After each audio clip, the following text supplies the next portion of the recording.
tengah belang yang luar, dia menghalak pada yang kaku ni. Tak kalon dum anak mencucut kageja paruh tulu di tengah belang yang luar.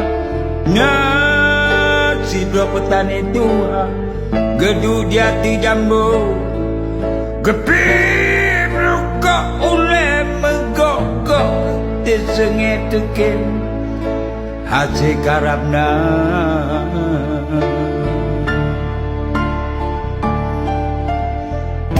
Dari musim semula otro musim kemeko, reo yang tijo genan tobada gewo ulumo hantengen ge badatat pede ditole uro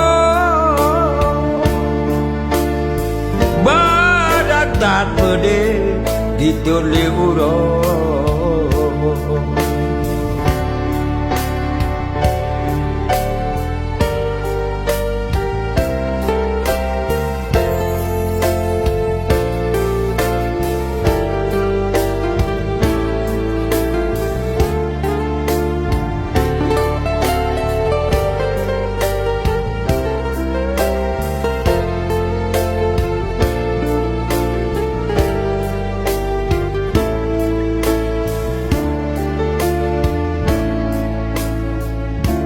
Di tengah belang yang luar, dia menghalak pada yang kaku ni.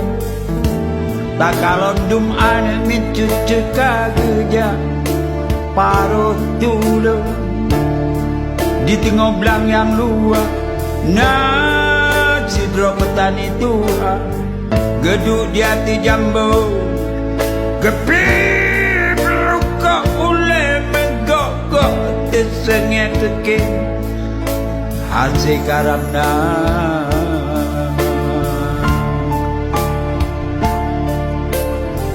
Dari musim semula otro musim kemeko, reo yang tijo genan tobada gewo ulumo hantengen ge badatat pede ditole uro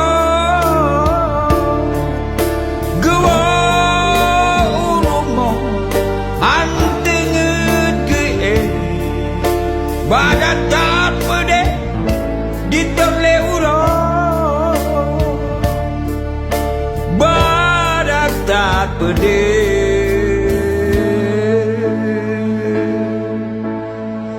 ditole uro.